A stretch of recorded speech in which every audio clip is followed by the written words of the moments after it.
¿cómo estás? Dios te bendiga.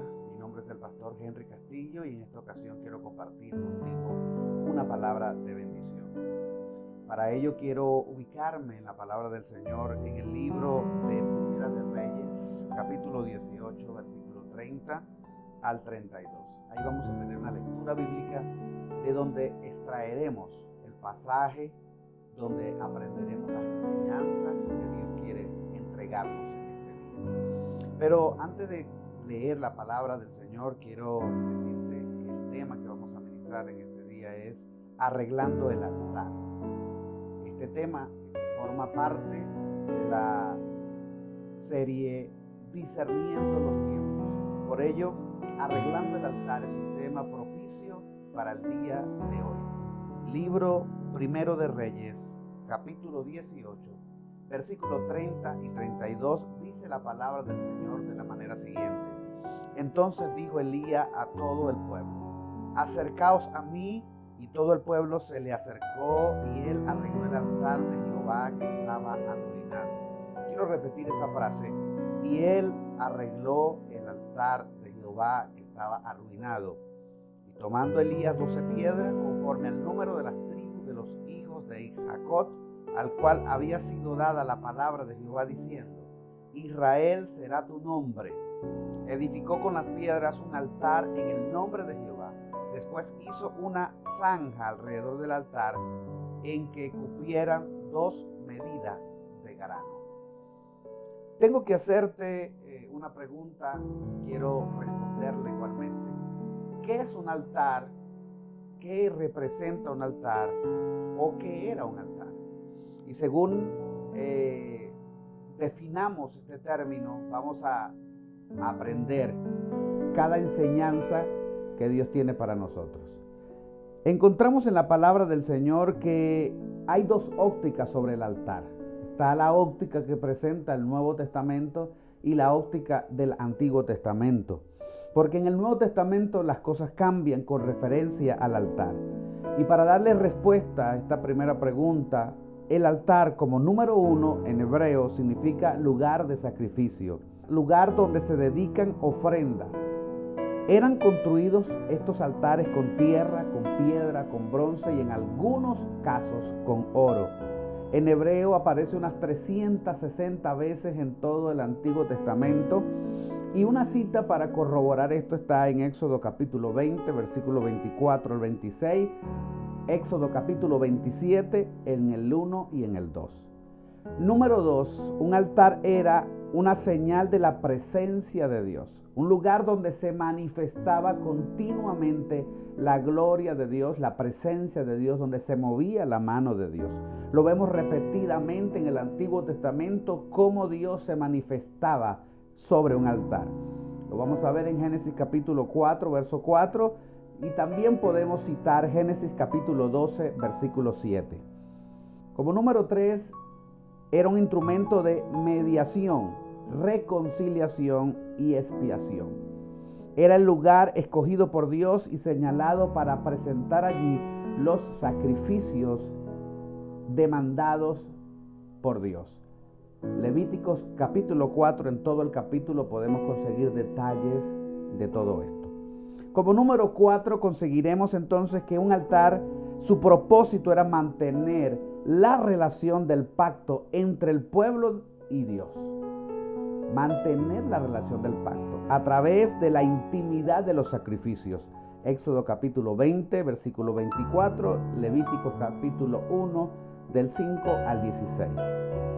Punto número 5, los sacrificios eran de tarde y de mañana y el fuego del altar nunca se debía apagar. Entonces podemos definir que un altar era donde se presentaban sacrificios y debía de estar encendido siempre. Era una ley perpetua de que el altar debería permanecer encendido. Levíticos capítulo 6, versículo 13. Número 6, el altar debía estar consagrado, arreglado para los sacrificios y para las ofrendas. El sacerdote tenía la obligación de mantener el altar encendido, arreglado, preparado, limpio, santificado, ordenado para realizar allí todos los sacrificios que Dios había ordenado. Levítico capítulo 16, verso 16 al 22 y Éxodo 40 del 9 al 10. Y como número 7 y último número de lo que es un sacrificio, o mejor dicho, de lo que es un altar, el altar es un lugar de adoración, de clamor y de invocación, donde llamamos la atención de Dios. El altar es el lugar predilecto para llamar la atención de Dios. Dios siempre va a estar pendiente de lo que hay en el altar. Sus ojos están sobre el altar y sus oídos está presto para escuchar lo que se habla en el altar. Y su aroma, lo que brota, lo que emana del altar, Él lo percibe en su presencia. Génesis capítulo 12, versículo 8.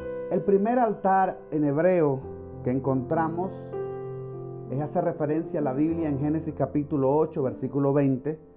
Fue construido por Noé después de salir del arca, después del diluvio. Más adelante fueron construidos altares por Abraham en Génesis capítulo 12, el 7 y el 8, Génesis 13, 14, 13, 18, Génesis 22, 9. Vemos a Isaac también construyendo altar, Génesis 26, 25, y Jacob también construyó altar, Génesis capítulo 35 del 1 al 7. Moisés y Josué también levantaron altar a Dios, la mayoría con fines sacrificiales, pero algunos eran mayormente memoriales, y a veces Dios decía justo cómo debía ser construido y de qué materiales debía ser construido dichos altares. Así que, haciendo una breve conclusión de este punto, vemos grandes hombres de Dios que fueron hombres de altar, que fabricaron altar, levantaron altar, construyeron altar para el Señor. Así que volvemos al tema o volvemos a la lectura bíblica y nos vamos a conseguir con el episodio donde Elías tiene que arreglar un altar arruinado. La lectura que leímos hace un momento nos refleja la condición del pueblo o la nación de Israel. Entonces dijo Elías a todo el pueblo: acercaos a mí, y todo el pueblo se le acercó. Y él arregló el altar de Jehová que estaba en ruina y estaba destruido. Ahora la pregunta es: ¿por qué este altar estaba en ruina? ¿Por qué la nación de Israel había dejado deteriorar el altar? ¿Cuáles cosas, cuáles condiciones, qué aspectos estamos desarrollando o practicando en nuestras vidas que lentamente se viene deteriorando el altar? ¿Por qué la iglesia permite y deja que el altar se deteriore? ¿Por qué tú como líder, yo como líder, por qué nosotros como hijos de Dios permitimos que el altar se vaya deteriorando, desgastando, arruinando, al punto que ese altar ya no sirva para presentar sacrificios? Porque un altar arruinado no sirve para ofrecer sacrificios a Dios. Un altar en ruina no provoca la bendición de Dios. Un altar en ruina trae miserias. Un altar en ruina trae pérdidas. ¿Por qué entonces? Obligatoriamente la pregunta es la misma: ¿por qué dejamos deteriorar el altar o arruinar el altar? Entrando o volviendo al pasaje bíblico, la pregunta es la misma: ¿por qué el pueblo o la nación de Israel había dejado que el altar de Dios se arruinara? Esto lo entendió Elías. Antes de provocar la gloria de Dios, antes de provocar un milagro, antes de hacer una demanda al cielo, como fue lo que hizo el profeta Elías, se da cuenta que no puede demandar nada al cielo cuando el altar está arruinado. Él no puede provocar que el cielo intervenga en la tierra porque el altar está en ruina. Él no puede ver la manifestación de Dios y provocar la manifestación de Dios a su favor, porque lo primero que él se da cuenta es que el altar de la nación había sido deteriorado, arruinado, destruido. Él lo entiende, y en ese entendimiento hay 5 principios que yo veo que el profeta entendió al ver la condición de la nación. Número 1, entendió que Dios se manifiesta donde hay un altar. En donde hay un altar, hay una manifestación de Dios, posiblemente hay una revelación de Dios, hay una gloria de Dios que desciende, porque el altar es señal de sacrificio, el altar es señal de compromiso, el altar es señal de entrega. Número 2, él entendió que el altar debía estar dedicado al Dios verdadero. Tú puedes levantar un altar y es probable que no esté dedicado al Dios verdadero. Puede estar dedicado a los dioses paganos circunstanciales que nosotros muchas veces ponemos en lugar de Dios. Pero para ver la gloria de Dios y ver un milagro, el altar debe estar dedicado al Dios verdadero para que la adoración fluya, para que la adoración llegue a la presencia del Señor y sea recibida por Dios. Número 3, él entendió que Dios no se manifiesta en cualquier altar. No podemos tener cualquier tipo de altar. La gente tiene altares, la gente construye altares, pero la mayoría de los altares que la gente construye no está Dios, no pernota a Dios no le agrada. Por lo tanto, el altar tiene que ser un altar dedicado, consagrado. Si no, el altar no va a provocar, Dios no va a manifestarse en él. El altar debe estar arreglado, santificado y limpio. Número 4, Elías entendió que adorar a Dios en un altar correcto trae bendición, provoca la gloria de Dios. Por lo tanto, debe estar listo para ver la manifestación del cielo. Un altar correcto produce bendición. Un altar que está en la posición correcta, en la postura correcta, mueve el poder y las manos de Dios se activan a tu favor. Número 5, un altar declara la gloria y el poder de Dios. Por lo tanto, un altar debe estar encendido siempre. Un altar apagado es sinónimo de descuido, es sinónimo de desobediencia, es sinónimo de ignorancia, es sinónimo de estar arruinado. Por eso, la orden de Dios siempre Dios le habló a la nación, le habló a Moisés, a los levitas y le dijo que debía de estar encendido el altar siempre como una ley perpetua. Pero cuando volvemos a la historia bíblica de este profeta, nos damos cuenta que todo comienza con una confrontación. Elías comienza con una confrontación porque en momentos antes de esta lectura la Biblia dice: ¿hasta cuándo claudicaréis vosotros entre dos pensamientos? Si Jehová es Dios, seguidle, y si Baal es Dios, y en pos de él. Primera de Reyes 18 en el 20 y en el 21. Elías comienza confrontándolos, porque ellos no tenían clara su postura hacia Dios ni hacia Baal. No estaban definidos y Elías lo entiende y lo interpreta. Número 1, Elías tiene una revelación de la lucha interna que estaba en la mente de ellos. ¿A quién iban a seguir? ¿A quién iban a servir? No tenían definido quién era su Dios, quién era su Padre, de dónde provenía el socorro que ellos necesitaban. Por eso claudicaban en dos pensamientos. En unos seguir a Dios y en otros seguir a Baal. Y el profeta interviene y habla y le dice a ellos que tienen que tomar una decisión, que hay un conflicto entre sus deseos y sus intenciones. Posiblemente es la situación de mucha gente que tiene conflicto entre el deseo de servir a Dios y las intenciones de servir a Dios. Y hay gente que quiere, cuando uno los confronta, cuando le hablamos, cuando escuchan la palabra de Dios, cuando escuchan un mensaje, cuando escuchan un cántico, se sienten confrontados, quieren avanzar, desean avanzar, tienen intenciones de avanzar, pero no los deja las ataduras o aquellos conceptos que han alojado en su memoria, en su mentalidad por mucho tiempo. De alguna manera, ellos querían agradar a Dios y a Baal al mismo tiempo. Una especie de dualidad, de una dualidad divina entre ellos. Dos posturas que obviamente los estaba llevando a la ruina. Espiritualmente hablando, Israel era como el cónyuge infiel en el matrimonio que no quiere renunciar a su pareja de matrimonio, pero tampoco quiere renunciar al amante de turno.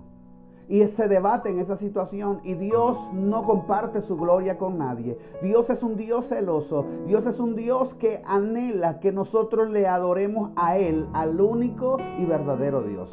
Nuestra adoración debe estar enfocada solamente en Él.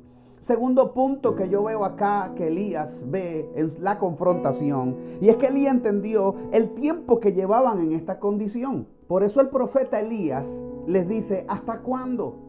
Ellos llevaban tiempo que no se definían, que no definían si eran cristianos o no eran cristianos. Voy a la iglesia pero no cambio. Me encantan los cánticos, pero también me encanta el mundo. Un pie dentro de la iglesia y un pie fuera de la iglesia. La condición de mucha gente que no se define, que quiere estar bien con Dios y a la vez quiere estar bien con el diablo. ¿Hasta cuándo vas a estar bien con el reino de Dios y con el reino de las tinieblas? Y es más, no puedes estar bien en esa condición. ¿Por qué? Porque la Biblia dice que las tinieblas no tienen comunión con la luz. La luz no tiene comunión con las tinieblas. Porque no hay comunión entre Dios y Belial. Lo dice el apóstol Pablo. Ellos tenían una condición larga en la que no definían su posición. La confrontación del profeta también llamó a sus oyentes a que tuvieran en cuenta el tiempo en el cual habían tenido o habían perdido por no definir si era a Dios que iban a servir o si era a Baal que iban a servir. Por eso la pregunta es: ¿cuánto tiempo durarás en esta situación? ¿Cuántos sermones escucharás? ¿Cuántas prédicas hacen falta para que te definas? ¿Cuántas ministraciones van a venir a tu vida para que definas tu carácter, para que definas tu posición, para que definas de quién eres hijo? Debería preguntar en este momento: ¿de quién eres hijo? ¿Eres hijo de Dios o eres hijo de las tinieblas? Pero no puedes vivir la vida así. Debes definir tu posición. Y si eres un hijo de Dios, debes comportarte como un hijo de Dios. Porque ¿cuántos domingos más deberás estar en la iglesia para escuchar la palabra de Dios y que haya transformación en tu carácter? ¿Cuántas advertencias o cuántas enfermedades, cuántos procesos, cuántas tumbas o muertes vas a ver hasta que tú decidas decidirte por Dios? ¿Qué más vas a esperar que suceda en tu vida? ¿Cuántos conflictos y cuántos problemas más vas a esperar para que esto sea lo que te motive a buscar de Dios? ¿Estás esperando que Dios utilice su vara de hierro? No sé, es una situación que yo creo que debes definir el día de hoy, porque ¿hasta cuándo estarás entre estos dos pensamientos? Fue la pregunta del profeta a la nación que no había definido tal posición. Número 3. Elías vio su condición interna. Dice la Biblia que claudicaban.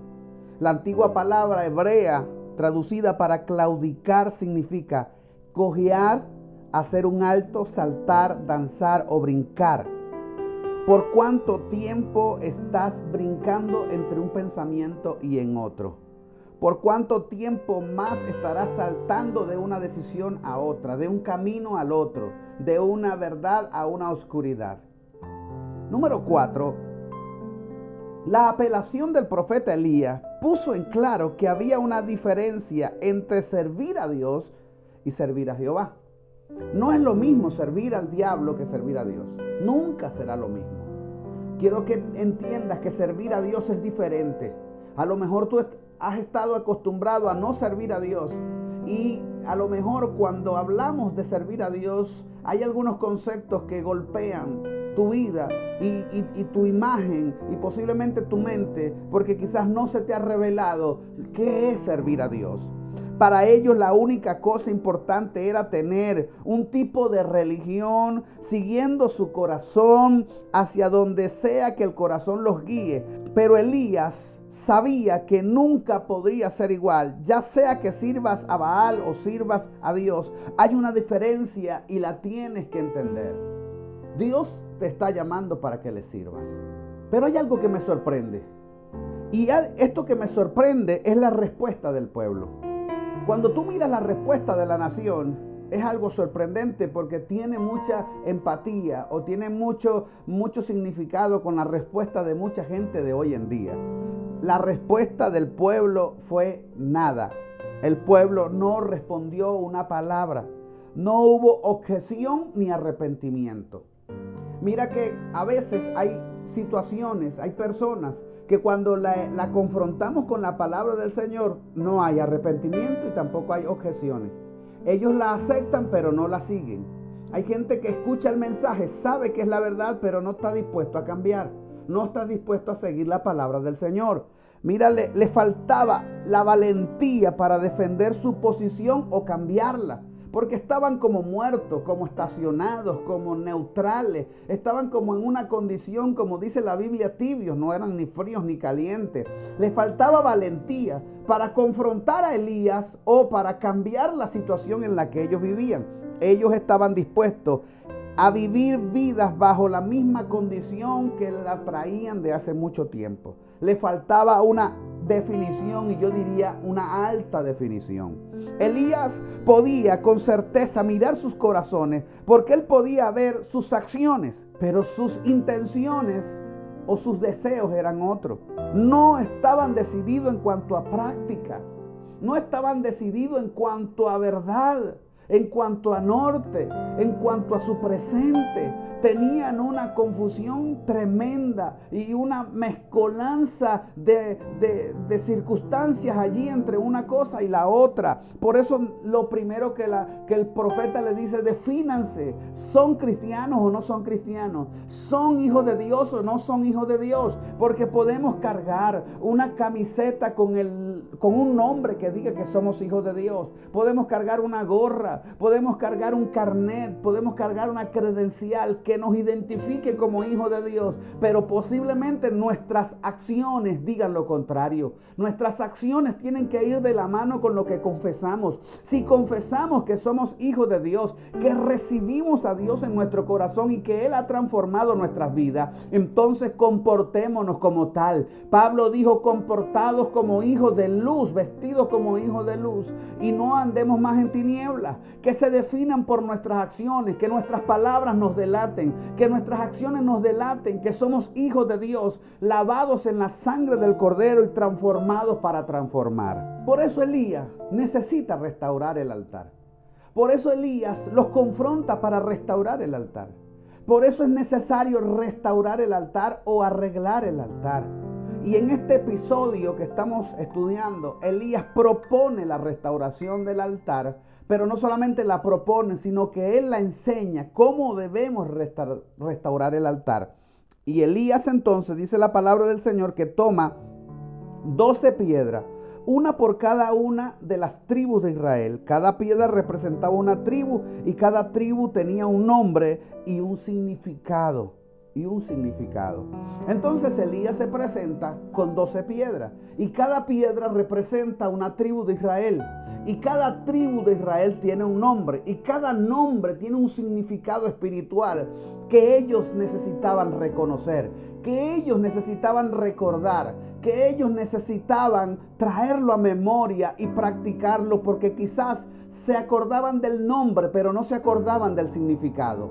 No se acordaban de lo que Dios les había dicho espiritualmente. Ellos tenían nombre de manera natural, de manera humana. Ese nombre lo entendían, pero no entendían el significado de lo que representaba su nombre. Por lo tanto, Elías tiene que devolverlos a la esencia, a la naturaleza de la cual Dios los había creado a ellos. Y la primera piedra que Elías levanta y coloca es la piedra que representa la tribu de Rubén.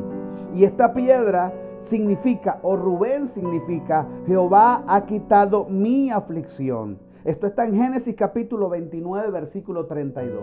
Pero qué importante, si vamos a restaurar el altar, si vamos a arreglar nuestro altar, qué importante es poner la primera piedra. Y la primera piedra es: Jehová ha quitado tu aflicción. Jehová se ha llevado tu sufrimiento. Jehová se ha llevado tus penas. El pasado quedó atrás. En otras palabras, si vamos a restaurar el altar, debemos de entender que el pasado se tiene que quedar atrás, que Dios ha perdonado nuestras deudas, que Dios ha perdonado nuestras maldades, que nuestras iniquidades han sido borradas y que a partir de allí empieza una nueva temporada y una nueva personalidad, un nuevo hombre, el nacimiento de un nuevo hombre en Dios, como lo dice el apóstol Pablo. Entonces esta piedra significa: Jehová ha quitado mi aflicción. La segunda piedra que encontramos aquí representa a Simeón, a la tribu de Simeón, que significa el que escucha y obedece. El que ha escuchado. Esto es Génesis capítulo 29, versículo 33. Este segundo hijo de Jacob se le llamó así debido a que su madre Lea dijo: Jehová ha escuchado por cuanto era odiada, y por eso me dio también este otro hijo. ¿Sabes? Lea estaba en un conflicto y Dios le respondió. Por lo tanto, Dios ha escuchado. Qué bueno es comenzar nuestro altar creyendo que Dios nos escucha, creyendo que Dios nos oye, creyendo que Él está atento a lo que sale de nuestra boca para atender a nuestro clamor. Dice la Biblia que su oído está atento al clamor de su pueblo. Por lo tanto, tenemos un Dios que escucha, un Dios que oye, pero también nosotros debemos obedecer a aquello que Dios nos está hablando o diciendo.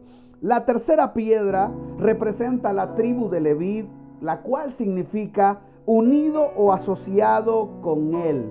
Génesis capítulo 29, versículo 34.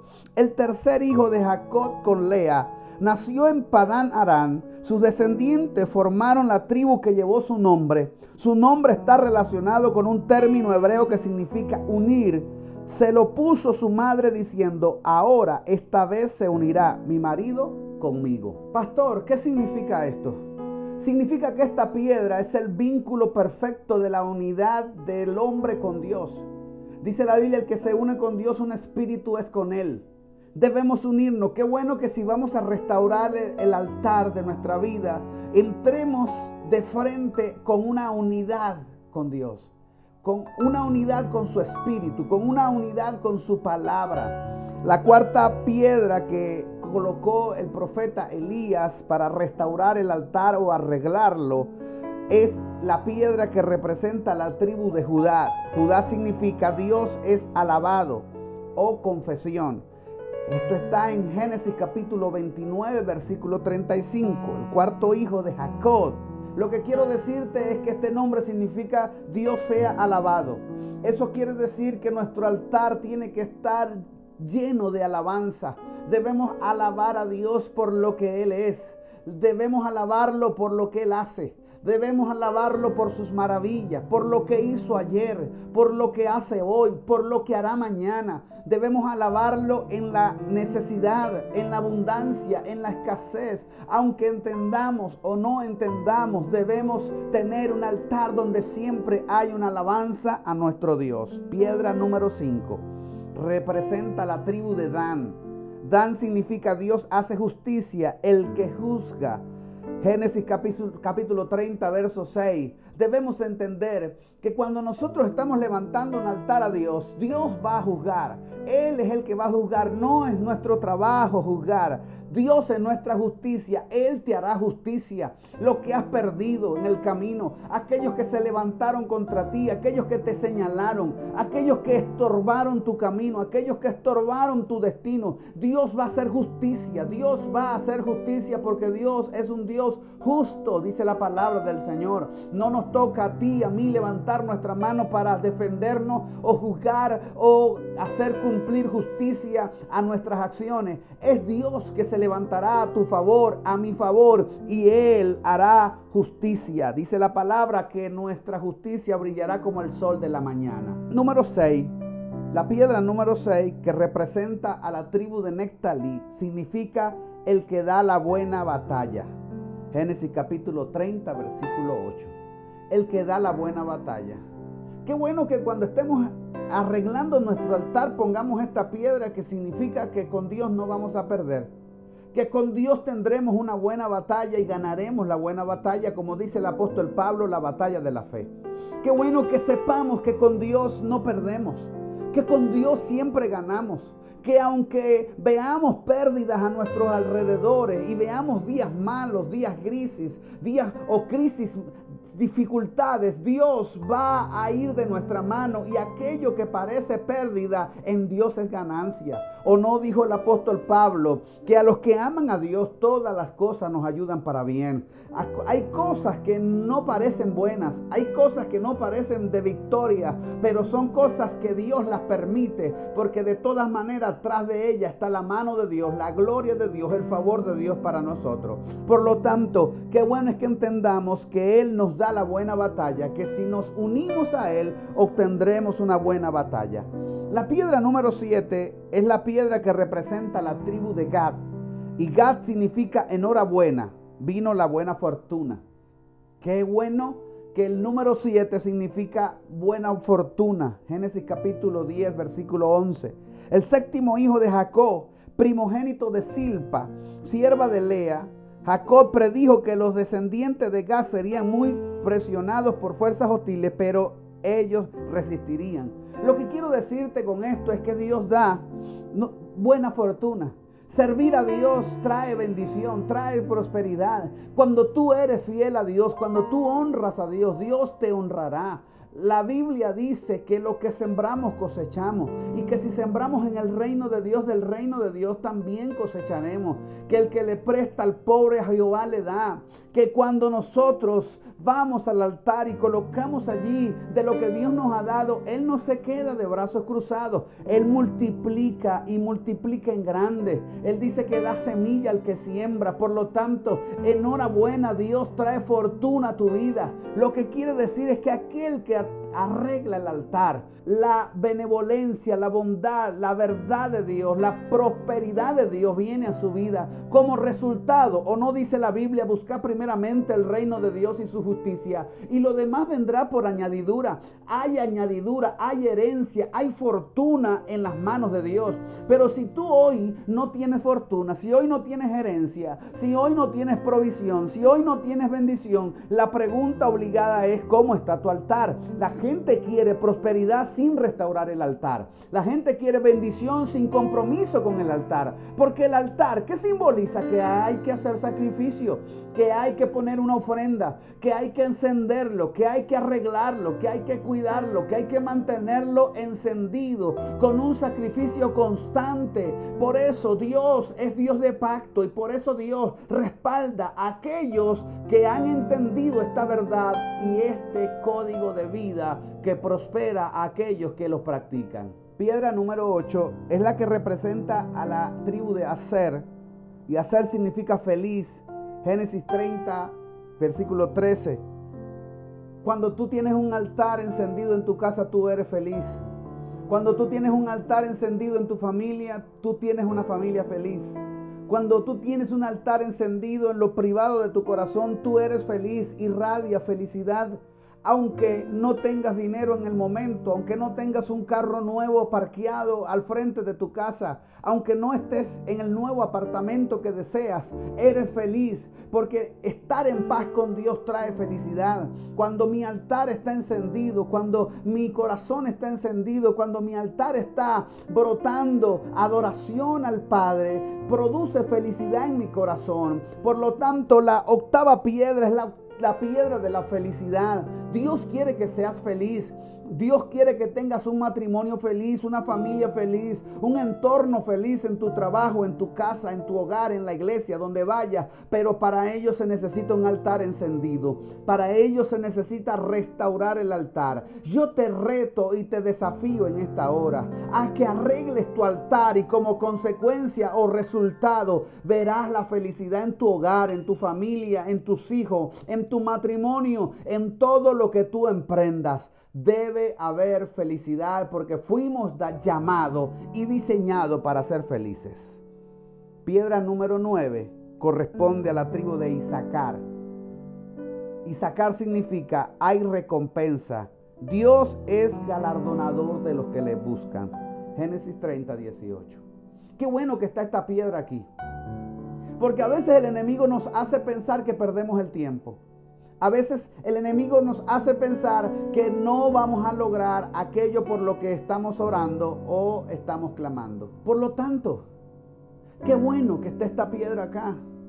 La piedra que nos hace entender que en Dios hay recompensa, que Dios es galardonador de los que le buscan, que en Dios hay resultados, que sí vale la pena amar a Dios, que sí vale la pena servirle, que sí vale la pena serle fiel a Dios, que debemos sacarnos de la cabeza aquellos conceptos que el enemigo trae a nuestro corazón, haciéndonos creer que estamos perdiendo el tiempo, que ir a la iglesia es perder el tiempo, que amar a Dios es perder el tiempo, que adorar a Dios es perder el tiempo, que ser fiel a Dios es perder el tiempo. No, claro que no, estás equivocado. Saca eso de tu cabeza. ¿Sabes por qué? Porque Dios ama la fidelidad. Él es fiel y desean que sus hijos sean fieles, le demuestren amor, fidelidad a Dios. Por lo tanto, Dios recompensa a aquellos que le buscan.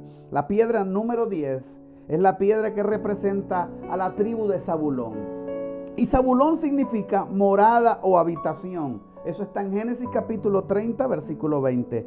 El sexto hijo de Lea, la esposa de Jacob. Por ser la esposa menos amada, el nacimiento del niño fue un motivo de especial alegría para ella. El nombre que le puso refleja su esperanza de conseguir que Jacob la amara más o tuviera un mayor reconocimiento de lo que ella era. Lea exclamó: por fin me tolerará mi esposo, porque me ha dado a luz otro hijo, el sexto hijo. La lucha de ella es que ella quería que su esposo morara en su habitación con ella. Por eso este hijo significa morada o habitación. En relación con Dios, Dios está ansioso, anhela en que tengamos un encuentro con Él en su habitación a puerta cerrada. A puerta cerrada son los mejores besos. A puerta cerrada son los mejores momentos con nuestras esposas. Por eso Dios quiere tener momentos de calidad, momentos de intimidad contigo y conmigo en su presencia, a puerta cerrada, en su habitación, en su morada. Dios quiere que visitemos su cuarto, que visitemos su habitación, donde Él tiene regalos, donde Él tiene bendiciones, donde Él tiene cosas que entregarnos que no nos ha entregado porque no hemos sacado el tiempo, no hemos tenido tiempo para compartir con Él en su habitación privada de la intimidad. Estamos hablando de las piedras que utilizó el profeta Elías para arreglar el altar arruinado. Por lo tanto, la piedra número 11 es la piedra que representa la tribu de José. José significa que Dios me añada, levantado o que Dios perdona. Eso es Génesis capítulo 30, versículo 24. José nació en Padán Aram cuando su padre tenía unos 90 años de edad aproximadamente, y era hijo favorito porque era el hijo que le nació de Raquel, la mujer que él amaba. Pero él ya estaba viejo y para él significaba mucho, para Jacob significaba mucho este hijo que estaba naciendo. Por eso es una de las razones que le regala la túnica de colores. Que Dios me añada. Qué bueno que nuestra piedra número 11 es que Dios nos va a dar más. Que Dios nos va a dar nuevos niveles, que Dios nos va a llevar a nuevas dimensiones, que Dios tiene más bendiciones para nosotros, que a donde estamos bien, pero que Dios quiere regalarnos más, que no te debes limitar, que Dios quiere llevarte a nuevas dimensiones, a nuevos niveles, a nuevos compromisos, a nuevas responsabilidades, que Dios siempre da más de lo que pensamos y de lo que anhelamos. Por eso siempre Dios quiere añadirnos bendición, quiere añadirnos bendiciones, y por eso usted y yo no podemos ignorar esta piedra. La piedra número 12 es la piedra que representa la tribu de Benjamín. Benjamín significa hijo de la mano derecha. La diestra en la Biblia representa una posición de privilegio. Jesús está a la diestra de Dios y nosotros estamos sentados juntamente con Cristo en lugares celestiales. Génesis capítulo 35, versículo 18. Pero lo que te quiero decir es que este hijo significa privilegio. Hijo de la mano derecha quiere decir privilegio. ¿Sabes algo? Dios quiere llenarnos de privilegio. Mira estos detalles que tengo en cuanto a esta nota. Raquel dio a luz a Benjamín, su segundo hijo, mientras iba de camino a Betel, a Efra de Belén. Un parto difícil que le costó la vida. Antes de morir lo llamó Benoni, que significa hijo de mi duelo. Pero su esposo luego le llamó Benjamín, que significa hijo de mi diestra, o hijo de mi mano derecha, o hijo de privilegio. Mira algo que yo encuentro en esta palabra. Consigo que su mamá en su momento de muerte solamente pudo regalarle 2 hijos a Jacob, en este caso José y Benjamín. Y cuando ella tiene a su hijo Benjamín, lo ve antes de morir, lo ve y le coloca un nombre. Y el nombre que le pone es el hijo de mi duelo, el hijo de mi dolor, el hijo de mi desgracia, el hijo que no voy a disfrutar porque me voy a morir. Tanto que anhelaba un hijo más, tanto que anhelaba darle hijos a Jacob, y le da uno y el segundo no lo puede disfrutar porque se muere, y lo marca con un nombre que es de dolor, que es de amargura, que es de tristeza, que es de vacío de su corazón, que es de luto. Pero inmediatamente Jacob entiende que este hijo representa algo más que eso. Jacob entiende en el espíritu que este es hijo de su alegría, que es un privilegio haber amado a Raquel y que Raquel lo amara, que es un privilegio tener un segundo hijo de ella. Por lo tanto lo llama el hijo de mi diestra, el hijo de mi derecha, el hijo de mi privilegio. Yo quiero profetizar sobre ti en este día y decir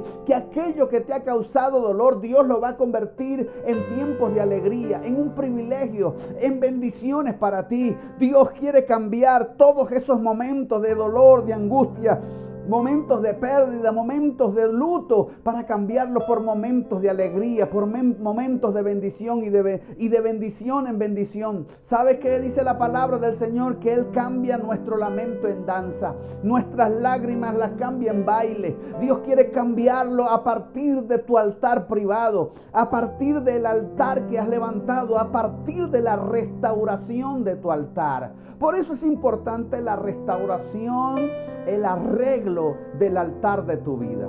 Quiero hablarte, para finalizar, de los altares o de los tipos de altares que hay. En el Nuevo Testamento, cuando estudiamos en el Nuevo Testamento, no se ven altares, porque la palabra en el Nuevo Testamento está enfocada a que tú y yo somos un altar, a que nosotros somos el altar de Dios, somos el templo y morada del Espíritu Santo. Primera de Corintios capítulo 3 versículo 16 dice: ¿no sabéis que soy templo de Dios y que el Espíritu de Dios mora en vosotros? Primera de Corintios capítulo 6 versículo 19 y 20 dice: ¿no se dan cuenta de que su cuerpo es templo del Espíritu Santo, quien vive en ustedes y les fue dado por Dios? Ustedes no se pertenecen a sí mismos, porque Dios los compró a un alto precio. Por lo tanto, honren a Dios con sus cuerpos. En cada cristiano hay un altar y debe estar limpio, arreglado, preparado para que Dios se manifieste en él. Por eso hay tres tipos de altares con el cual quiero concluir en este mensaje: el altar personal o íntimo, el altar familiar y el altar congregacional. Para ello quiero leer lo que dice la Biblia en el libro de Levíticos capítulo 16. Versículo 17 dice: ningún hombre estará en el tabernáculo de reunión cuando él entre a hacer la expiación en el santuario, hasta que él salga, haya hecho la expiación por sí, por su casa y por toda la congregación de Israel. Mira lo poderoso que es esta palabra. Mira lo extraordinario que es este versículo. La parte final dice: hasta que haya hecho expiación por sí, eso es altar personal; por su casa, eso es altar familiar; y por la congregación, eso es el altar congregacional. Los tres tipos de altares que debemos de arreglar. ¿Cuál de los tres está deteriorado? ¿Cuál de estos tres tipos de altar se ha deteriorado con el tiempo? El congregacional. Pastores, que en mi iglesia no pasa nada. Pastores, que mi iglesia está más muerta que no se siente nada. Pastores, que mi iglesia está fría. Es que no pasa nada allí. Yo tengo años y esa iglesia, ese altar hay que arreglarlo. Pastores, que mi familia es un pleito todo el tiempo. Vivimos en conflicto. Peleamos por el dinero, peleamos por la comida, peleamos por los hijos. Pastores, que peleamos mucho en nuestra casa. Ese altar hay que arreglarlo.